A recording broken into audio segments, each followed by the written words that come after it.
कैसे बच्चों आप लोग?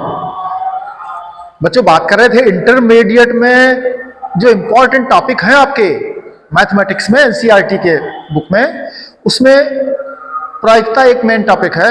हमने प्रायिकता की बेसिक में कुछ चर्चा करी थी आपसे पिछले वीडियो में, ठीक है। हम कुछ इंपॉर्टेंट क्वेश्चन, चूंकि बोर्ड परीक्षा प्रारंभ हो रही है तो इंपॉर्टेंट क्वेश्चंस हम प्रोबेबिलिटी के आपको कुछ करा देते हैं ताकि आपके नंबर अच्छे आ सकें, ठीक है। तो हम सबसे पहले चलते हैं, बेसिक देखना हो तो पीछे वाले वीडियो में देखिएगा, हम और भी चर्चा करेंगे। फिलहाल हम बात कर रहे हैं किसकी बच्चों? बात कर रहे हैं आपसे, सामने देखिए, सप्रतिबंध प्रायिकता की, कंडीशनल प्रोबेबिलिटी की। ये कंडीशनल प्रोबेबिलिटी क्या है, सप्रतिबंध प्रायिकता क्या है, प्रतिबंधी प्रायिकता क्या है, इसकी चर्चा हम विस्तार से करेंगे और पीछे थोड़ी कर भी चुके, ठीक है। फिलहाल क्या लिखा आपके सामने समझ जाइए, हम प्रश्न करेंगे सीधे। क्या लिखा है? कंडीशनल सप्रतिबंध माने प्रतिबंध लगा है। क्या प्रतिबंध लगा है? कह रहा है कि प्रोबेबिलिटी ऑफ ए बटा बी लिखा है। इसका मतलब क्या है? इसका मतलब है बच्चों कि ए घटना है, एक बी घटना, दो वही घटनाएं हैं। इसमें ई और एफ घटनाएं हैं, इसमें E1 और E2 घटनाएं हैं, ठीक है ना। तो ए बटा बी का मतलब क्या है कि घटना बी घटित हो चुकी है, तब घटना ए की प्रायिकता है। यह है प्रश्न, घटना ए की प्रायिकता बताओ जबकि घटना बी घटित हो चुकी हो। यह क्या सूत्र बना है? दोनों घटनाओं का इंटरसेक्शन करेंगे और प्रोबेबिलिटी ऑफ बी, दोनों घटनाओं के इंटरसेक्शन की प्रोबेबिलिटी और घटना बी की प्रोबेबिलिटी।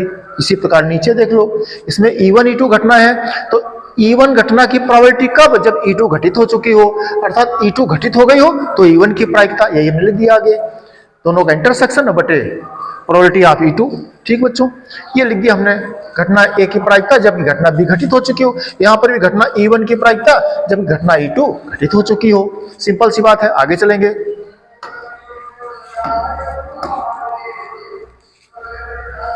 बच्चों 13.1 में हम बात कर रहे हैं क्वेश्चन नंबर 6 की, आपके सामने लिख दिया हमने। प्रश्न देख लीजिएगा सब लोग। कह रहा प्रश्न में कि एक सिक्के को 3 बार उछाला गया है। एक सिक्के को 3 बार उछालो भैया। एक सिक्के को 3 बार उछाला गया, एक सिक्के की 3 उछाल में प्रतिदर्श समष्टि। बच्चों याद होगा आपको, हमने क्या पढ़ाया था आपको कि किसी प्रश्न की प्रोबेबिलिटी आपको चाहिए तो क्या करना पड़ेगा आपको? उसके प्रतिदर्श समष्टि निकालने हैं आपको। कुल सैंपल स्पेस, कुल परिणाम, कुल प्रकार, ठीक है ना। फिर उसमें से अनुकूल क्या है, फेवरेबल क्या है, हमारे पक्ष में क्या है, जो हमारा जो प्रश्न मांगा क्या गया है वो हमारा अनुकूल हो जाता है, वो हमारा ई हो जाता है, ठीक है। तो पहले कुल संभव परिणाम, एक सिक्के को 3 बार फेंको, ऐसे सिक्का फेंकोगे, हेड या टेल गिरेगा, फिर फेंक दो, फिर हेड या टेल गिरेगा, फिर फेंक दो, फिर हेड या टेल गिरेगा। अब तीनों पर क्रमशः क्या आता है? एक सिक्के को 3 बार उछाल दो या 3 सिक्के को 1 बार उछाल दो। 3 सिक्के लो, एक बार ऐसे फेंक दो, तीनों फ्लिप कर दो, या एक सिक्के को 3 बार फ्लिप करो। तो दोनों का मतलब एक ही होता है। तीनों सिक्कों पर या एक सिक्के की 3 फेंक में कितना संभव परिणाम है, कितना प्रतिदर्श समष्टि है, वो सब हम मझले कोष्ठक में लिख लेते हैं। जितना संभव है, कौन कौन संभव है हम देखो लिख रहे हैं। हो सकता बच्चों तीनों पर हेड आ जाए, हो सकता 2 पर हेड आवे और तीसरे पर टेल हो जाए, हो सकता पहले पर हेड हो, दूसरे पर टेल हो, फिर इसके बाद हेड हो जाए, हो सकता पहले पर टेल आ जाए, शेष दोनों पर हेड हो। बच्चों इसके अलावा ऐसा भी हो सकता है 1 पर हेड हो, 2 पर टेल हो जाए, अथवा ऐसे हो जाए टेल हेड टेल, अथवा पहले दोनों पर टेल हो जाए बाद में हेड हो जाए, अथवा तीनों पर टेल हो जाए। ये बच्चों संभव है। एनएस कितने हो गए, टोटल नंबर कितने हो गए, काउंट कर लो, 8 हो रहे होंगे। 1 2 3 4 5 6 7 8, ठीक है। कुल संभव परिणाम आपको सिखा चुके हैं, पहले बेसिक वाला वीडियो देखिएगा पहले से। कुल संभव परिणाम ये है बच्चों। अब उसने कहा क्या है, कंडीशन क्या लगाई, प्रश्न देख लेते हैं। प्रश्न देखिए आप लोग। कह रहा है कि तीसरी उछाल पर चित्त, और एक घटना है पहली दोनों उछालों पर चित्त, तीसरी उछाल पर चित्त आवे। ये कह रहा है, ये जो घटना है बच्चों ये है, कह रहा तीसरी उछाल पर चित्त आवे। जो कह रहा हम लिखे ले रहे हैं, तीसरी उछाल पर चित्त हो, तीसरी उछाल पर चित्त का पटका चित्त हो, तीसरी उछाल पर चित्त हो। अब देख लो बच्चों, हम आपको पहले बता चुके हैं कि प्रोबेबिलिटी में सबसे सरल, आप अगर चाहो कि प्रश्न लगे आपको, तो ये जो प्रतिदर्श समष्टि होता है इसी में से सब मिल जाता है। कुल संभव परिणाम जो लिखे आपने उसी में से आपका सब मिल जाता है। प्रश्न आपको समझना है तो केवल प्रतिदर्श समष्टि समझ लीजिएगा आप। क्या है? कुल संभव, सिक्का 3 बार फेंका गया, जितने संभव प्रकार से जो भी रिजल्ट आ सकता है उन सबको आपने लिख दिया, यही आ सकते हैं। आप 3 सिक्के फेंक के देख लो, इनमें से ही आएंगे, कोई भी आ सकता है। अब अनुकूल क्या है? अब प्रश्न पढ़ो और उसी में से छांट लो। कह रहा है प्रश्न में कि तीसरी उछाल पर चित्त हो, तीसरी उछाल पर चित्त हो। देखो भैया, तीसरी उछाल पर चित्त कहां है? तीसरी, ये देखो, तीसरी उछाल पर चित्त है ये। पहली दोनों उछालों पर चित्त है, पहली पर खूब रहमत से क्या हमें तीसरी पर है कि नहीं है? तीसरी पर चेक करो, तीसरी पर है, यहां पर तीसरी पर नहीं है, यहां पर तीसरी पर है, यहां है।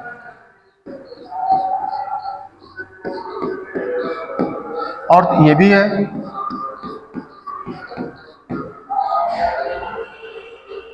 इस पर है, देखो ये।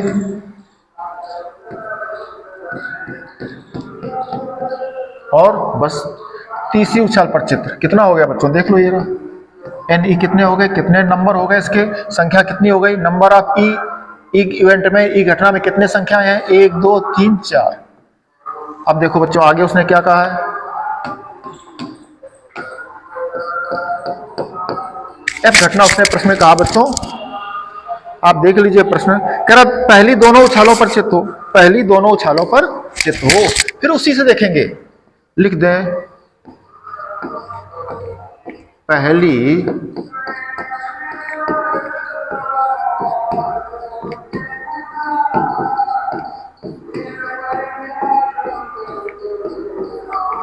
पहली दोनों उछालों पर चित्त हो, ये कह रहा बच्चों। आप देख लीजिए, इसमें से देखो प्रतिदर्श समष्टि से ही खोजते हैं। हमने पिछले वीडियो में आपको खूबी समझाया था कि केवल और केवल आप किसी भी प्रोबेबिलिटी के प्रश्न में केवल प्रतिदर्श समष्टि ज्ञात कर लीजिए। वो क्या होता है? कुल संभव परिणाम का समुच्चय। कुल संभव परिणाम को मझले कोष्ठक में लिख दो, वही प्रतिदर्श समष्टि होता है। उसी में से प्रश्न के सारे अवयव मिलते हैं, जो भी चाहिए हम लोग को, सब उसी में। कह रहा कि पहली दोनों उछालों पर चित्त, पहली दोनों, देखो पहली दोनों उछालों पर चित्त, हाँ ये है, देखो पहली दोनों उछालों पर चित्त रहा है, पहली दोनों उछालों पर चित्त, बस ये है भैया, लिख लो इसमें। तीनों पर चित्त, हमें 3 से क्या, पहली दोनों पर है कि नहीं? यहाँ है, ठीक है। इसके अलावा पहली दो पर नहीं है। एनएफ कितना हो गया आपका? 1 2 हो गया। कितना हो गया? अब बच्चों प्रोबेबिलिटी का सूत्र, और आपको प्रोबेबिलिटी का सूत्र अभी पीछे बता रहे थे, उसमें देखा था आपने कि इंटरसेक्शन ज्ञात करना पड़ता दोनों घटनाओं का। तो कर लो, इंटरसेक्शन कर लो। देख लो बच्चों, ई और एफ में कुछ इंटरसेक्शन है। एक तो देखो ये कॉमन है, ये आपका है, और देखो डबल एस टी है कॉमन? नहीं है भैया, एक है कॉमन, केवल है N of E intersection F. कितना हो गया बच्चों? 1 आ गया, ठीक है। तो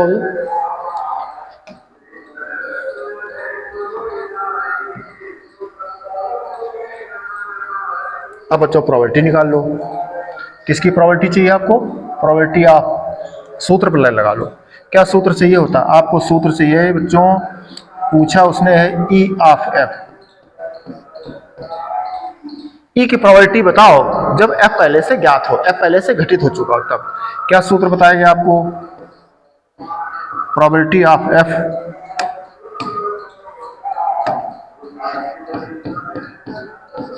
probability of E intersection F. अब बच्चों इनके मान निकाल लो। तो प्रोबेबिलिटी ऑफ किसका चाहिए? एफ का चाहिए, ई इंटरसेक्शन। तो प्रोबेबिलिटी ऑफ एफ,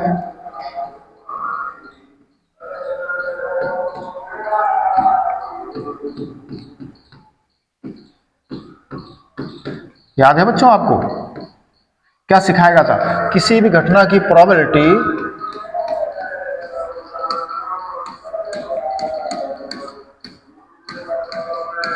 एनी बटे एन, ये सिखाया था। एनी बटे एन एस किसी भी घटना की प्रोबेबिलिटी होती है, तो पी एफ क्या हो जाएगा? एन एफ बटे एन एस। देखो probability of F N F बटे N S, probability of A N A बटे N S, probability of K P K तो एन के बटे एन एस, कुछ भी लिखो तो ये हो गया। अब देखो बच्चों, एन एफ क्या आपके पास है? एन एफ 2 है, एन एस क्या है टोटल?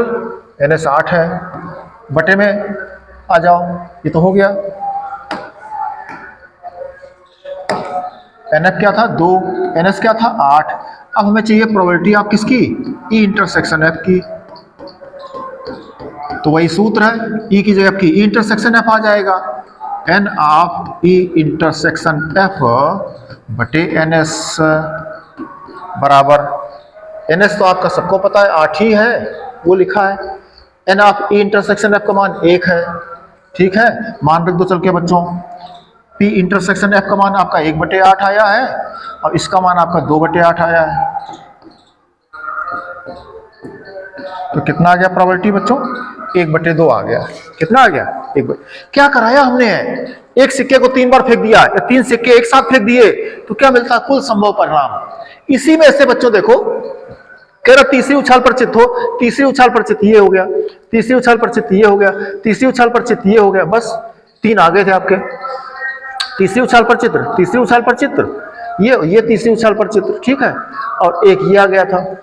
फिर उसने कहा कि एफ घटना है, पहली दोनों उछालों पर चित्त हो, तो पहली दोनों पर चित्त देखो इस पे मिल रहा है, यहां मिल रहा है, बस 2 ही पर मिला। अब प्रोबेबिलिटी का सूत्र पढ़े एन ई बटे एन एस, तो आपका जो सूत्र बना ई बटे एफ ज्ञात करना था, तो अभी पीछे लिखे थे हम, ये लिखे थे ना, देखो ये ई बटे एफ क्या बनता है? ये बनता है। तो एफ की प्रोबेबिलिटी चाहिए, इंटरसेक्शन एफ की प्रोबेबिलिटी चाहिए। तो इस सूत्र से पी एफ बराबर एन एफ बटे एन एस, एफ घटना जो भी थी आपकी उसमें कितने अवयव थे आपने लिख लिए, तो एन ई बटे एन एस से 2 देखो 2/ns का मान कितना था? 8 था, 2/8 लिख दिया आपने। फिर ई इंटरसेक्शन एफ का मान चाहिए सूत्र में, तो ई इंटरसेक्शन आपने निकाला, उसमें अवयव कितने वो निकाल दिए, फार्मूला लगा दिया एन ई बटे एन एस से, एन ई बटे एन एस, इसका मान आपको कितना था? 1, सूत्र में रख दिया, उत्तर आ गया। ठीक है बच्चों, इसको स्क्रीनशॉट ले लीजिए, अगले प्रश्न में चलते हैं।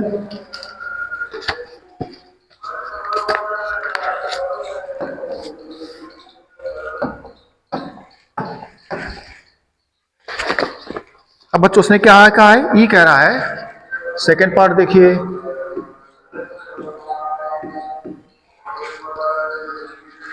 बच्चों बेटर रहेगा कि हम वो लिख दें आपके सामने यस। यस कितना था?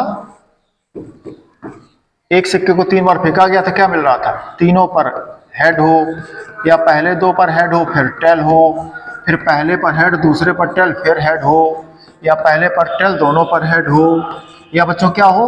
हेड 1 हो टेल 2 हो जाए, फिर टेल हो जाए हेड हो जाए टेल हो जाए, ठीक है, फिर टेल टेल हेड हो जाए, फिर तीनों पर टेल हो जाए, इस तरह से बच्चों।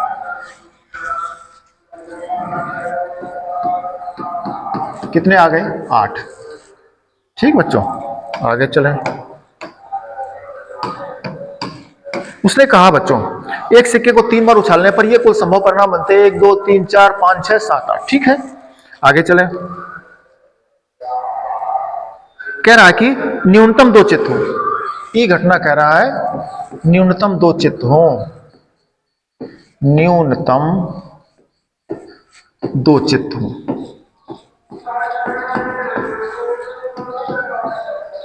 बच्चों इस प्रश्न में बच्चे को बहुत कंफ्यूजन होता है। एक हमारा लिख दें एफ, उसने कहा है एफ है अधिकतम 2 चित्त हो। एफ क्या है? अधिकतम 2 चित्त हो।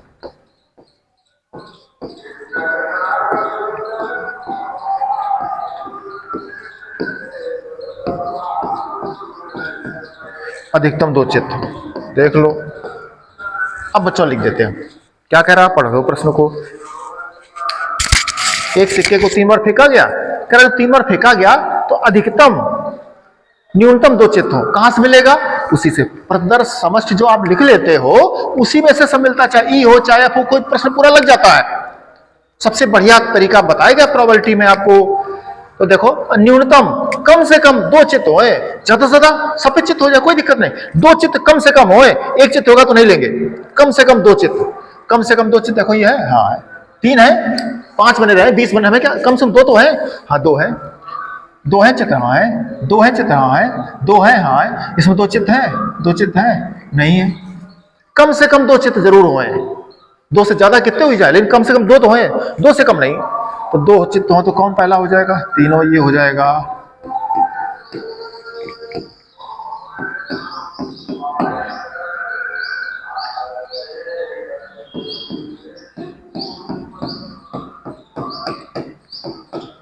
ये हो गया बच्चों, कितने अवयव हो गए इसमें, इसमें अवयव हो गए आपके ई के कितने हो गए, 1 2 3 4 हो गए बच्चों, ठीक है।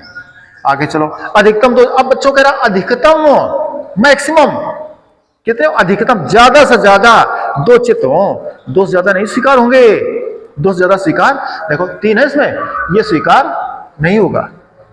अधिकतम दो ही हो, दो से ज्यादा नहीं हो सकते, कम से कम, अधिक से ज्यादा अधिक दो हो, कम में कितने हो, एक और हो तो भी चलेगा, लेकिन ज्यादा से ज्यादा दो हो, दो से ज्यादा नहीं हो सकते।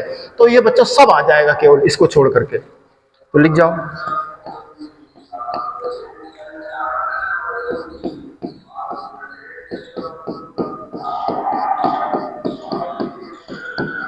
सारे आ जाएंगे बच्चों।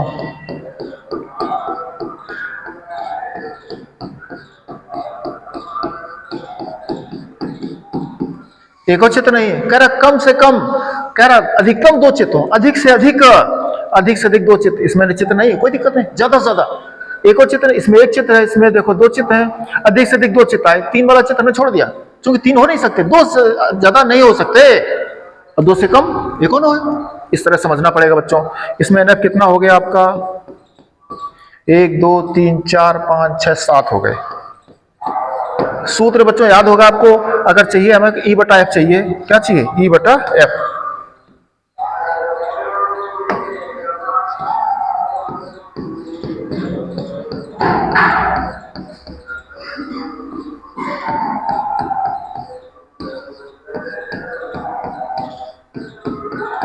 ये चाहिए हमें ई इंटरसेक्शन एफ बटे पी एफ। अब देखो बच्चों हमें एफ की प्रोबेबिलिटी चाहिए और हमें ई इंटरसेक्शन एफ की प्रोबेबिलिटी चाहिए, तो निकालो, तो प्रोबेबिलिटी ऑफ एफ तो यहां से निकल जाएगा, लेकिन ई इंटरसेक्शन एफ बच्चों पहले कर लो। ई आपका ये है, एफ आपका ये है, इन दोनों में देख लो कुछ कॉमन है, तीनों पर एच नहीं है, ये है, ये है एच टी एच, ये है, ये है टी डबल एच ये है, बस आगे को नहीं है, ये बच्चों है लिख लो।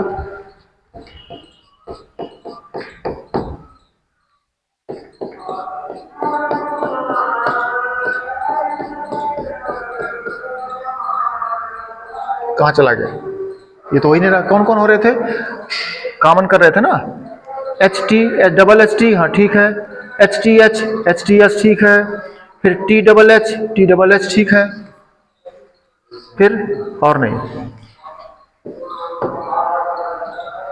ये हो गया आपके पास एन ई इंटरसेक्शन एफ, 1 2 3 आ गए। अब बच्चों देखो हमें प्रोबेबिलिटी का सूत्र लगाना है ना, तो क्या हमने बताया था आपको, प्रोबेबिलिटी का सूत्र है पी ई बराबर,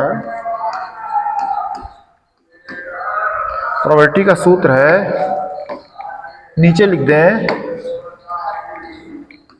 एन ऑफ ई बटे एन एस। कोई घटना है उसके कुल संभव परिणाम ये हो गए, अनुकूल परिणाम ये हो गए, है ना, ये। तो प्रोबेबिलिटी ऑफ एफ चाहिए आपको, क्या चाहिए, प्रोबेबिलिटी ऑफ एफ। तो ई की जगह एफ सेट कर दो, जा करके ई की जगह क्या सेट कर दो, F.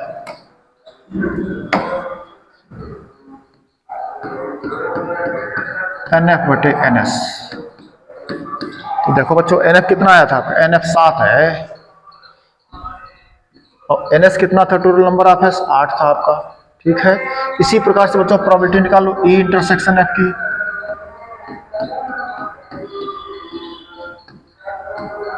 N of E intersection F बटे एन एस। एन एस आपका 8 है, एन ऑफ ई इंटरसेक्शन आपका कितना है 3 है। ये बच्चों निकाल लिया आपने, ठीक है, सूत्र में लगा दो। हम केवल वर्किंग रूल बता रहे हैं आपको, प्रश्न कैसे लगे, है ना, इसके और भी तरीका है निकालने का, ठीक है, लेकिन आप ऐसे सीख लीजिएगा। दोनों घटनाएं मिल जाती हैं, दोनों का इंटरसेक्शन करना बड़ा आसान है, आपके सामने लिखा होता है, जो दोनों में कॉमन करे ई और एफ में, वही आपका इंटरसेक्शन। उसमें संख्या गिन लो कितनी, अनुकूल बटे कुल, उत्तर आ जाता है। रख दो जाकर के बच्चों, इसमें कितना ई इंटरसेक्शन एफ की प्रोबेबिलिटी कितनी 3 बटे 8 है, ये इसकी पी एफ की प्रोबेबिलिटी 7 बटे 8 है। 8 बच्चों कट गया, 3 बटे 7 प्रोबेबिलिटी आ गई, ठीक है, नोट कर लो, स्क्रीनशॉट ले लो, हम अगले प्रश्न में चलेंगे।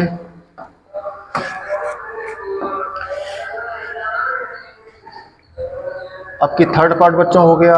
यस क्या था बच्चों, वही है, एक सिक्के को 3 बार फेंकना या 3 सिक्के को 1 बार फेंकना। 3 सिक्के को फेंक दो या एक सिक्के को 3 बार ऐसे फ्लिप करो, क्या गिर सकता है, क्या संभव आ सकता है, जितने भी आ सकते हैं सब संभव परिणाम वो लिख दो, इकट्ठा कर दो। ये हम लिख चुके थे बच्चों, अभी हो सकता है ये आ जाए।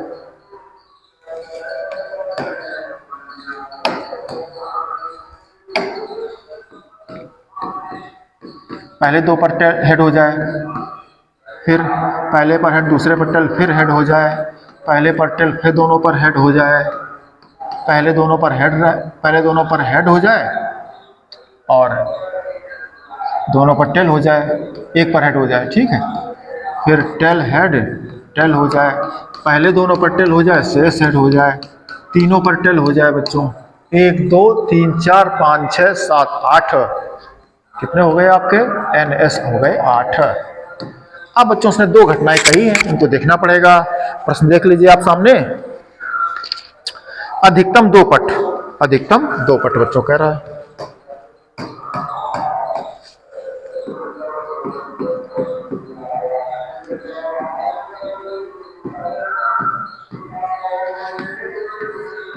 अधिकतम 2 पट, ये कहा बच्चों, एफ लिख लो चल करके।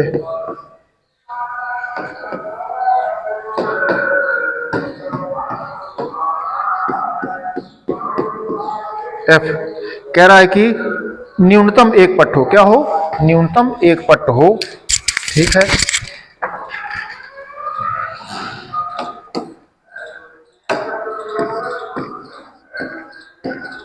न्यूनतम 1 पट हो।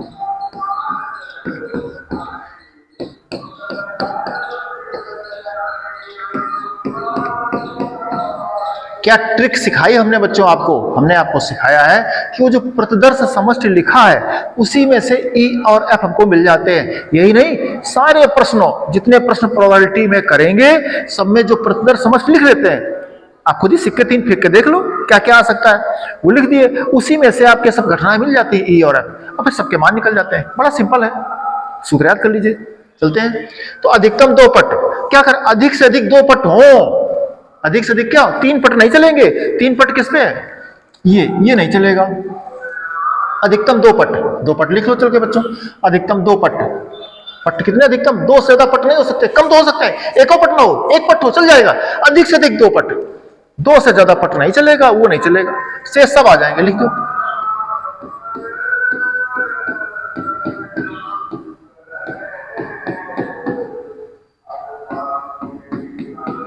सब लिखते जाओ बच्चों, ऊपर से उतारे दे रहे हैं।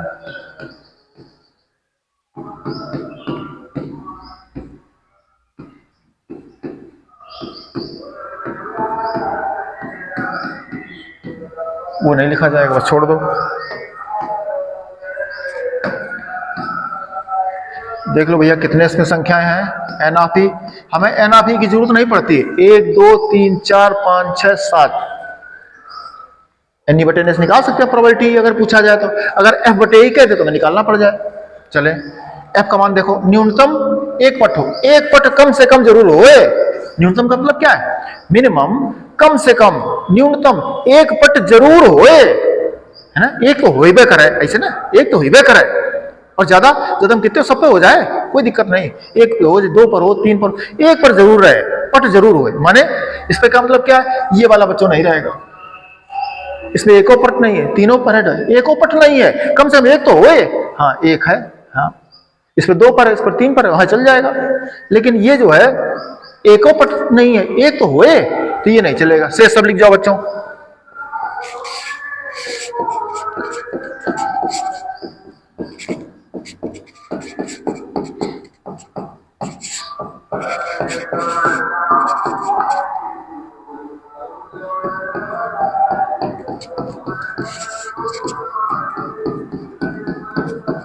तीनों पर पट हो गए, 2 पर पट हो गए, 1 पर पट हो गया, कम से कम एक पट जरूर है बच्चों इसमें।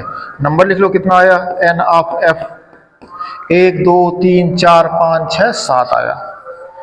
अब बच्चों हमें ई इंटरसेक्शन एफ की जरूरत पड़ती है, क्यों, जब फार्मूला लगाओगे, फार्मूला लगाओगे, क्या फार्मूला था,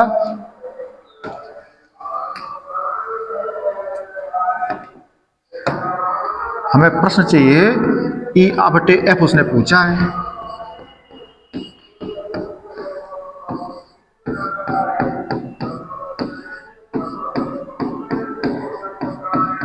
ये चाहिए बच्चों हमको, ई बटा एफ, प्रोबेबिलिटी ऑफ ई बटा एफ, माने एफ घटना घटित हो चुकी है, तब ई की प्रोबेबिलिटी, ई की प्रायिकता चाहिए, तो ये सूत्र लग गया, तो एफ की प्रोबेबिलिटी निकालो और ई इंटरसेक्शन एफ की प्रोबेबिलिटी निकाल लो, ठीक है।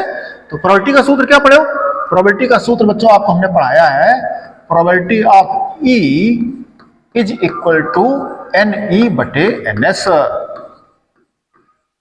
अनुकूल बटे कुल सिखाया बच्चों है। तो देखो ई इंटरसेक्शन निकाल लो पहले, ई कहाँ आपका है, ई है आपका ये, एफ कहाँ आपका, एफ है ये, दोनों में जो कॉमन हो बच्चों लिख दो, देखो ये कॉमन है, नहीं है, ये है, हाँ है, एक ये कॉमन, एक ये कॉमन, ये कॉमन, ये कॉमन, ये कॉमन, ये कॉमन, ये एच डबल टी, हाँ है, ये कॉमन है, ये भी है, ये भी है, इतना बच्चों कॉमन है आपका, तो लिख दो जो कॉमन है, अंडरलाइन जिस पे हमने कर दिया है।